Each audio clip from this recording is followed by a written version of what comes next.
こんにちは、月島です。前回の動画でマンフロットのミニ三脚ピクシーを開封レビューしましたが、さらに小さい三脚も同時に購入していました。それがこのポケット三脚 L で型番が MP3-BK です。今回はこちらを開封レビューしていきたいと思います。目次です。開封、各部の確認、実際に使用してみる、購入した理由、良い点と気になる点、最後にまとめです。それでは開封していきたいと思います。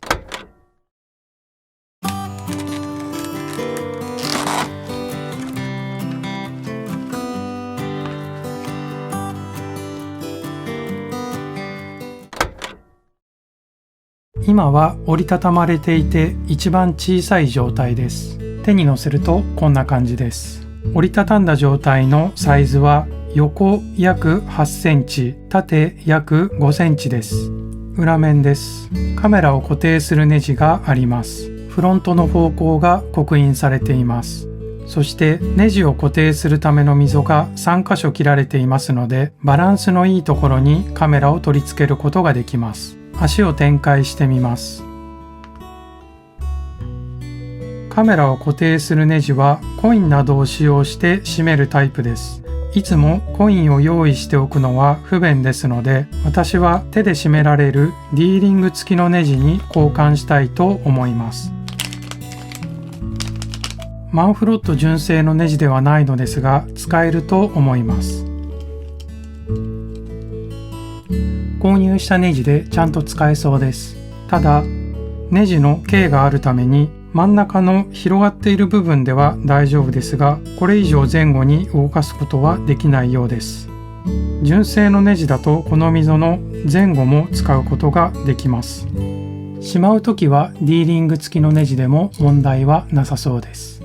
足を立てた時の高さは約4センチです。足の付け根部分は強力なバネになっていて、角度調節はほぼフリーで行えるようです。動かしてみるとだいぶ重たいです。次は実際にカメラを装着してどのようになるか見てみたいと思います。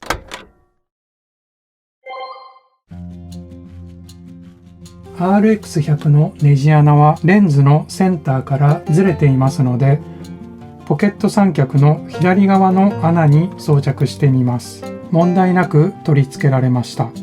コンデジですので、重さやバランスは何ら問題ないと思います。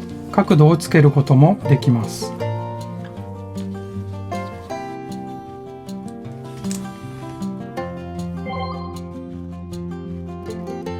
α6400 と SEL35F18 のカメラを載せてみます。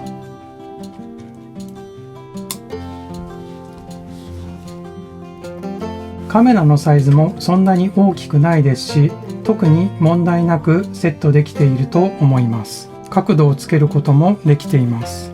バランスも特に問題なさそうです。次は購入した理由です。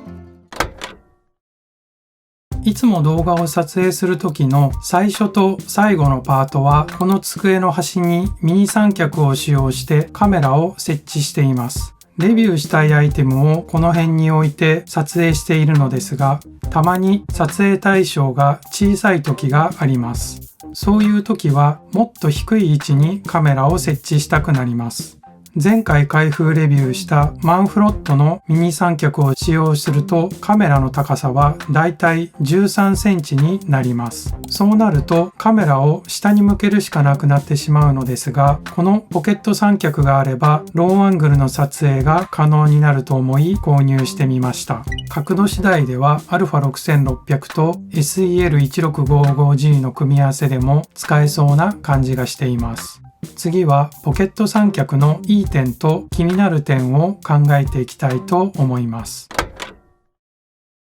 いい点、その1、コンパクト。手のひらサイズですので場所を取りません。その2、ローアングルでの撮影が可能になる。カメラを床や机に直置きで撮影はできませんので、この三脚が必要になると思います。気になる点、その1、カメラの装着にコインが必要。私はディーリング付きのネジに交換したので手でカメラを装着できますが、純正のネジだとコインを使いますので用意しておく必要があります。その2、意外と重い。しっかりしていて頑丈な反面、このサイズからするとやや重たく感じます。次はまとめです。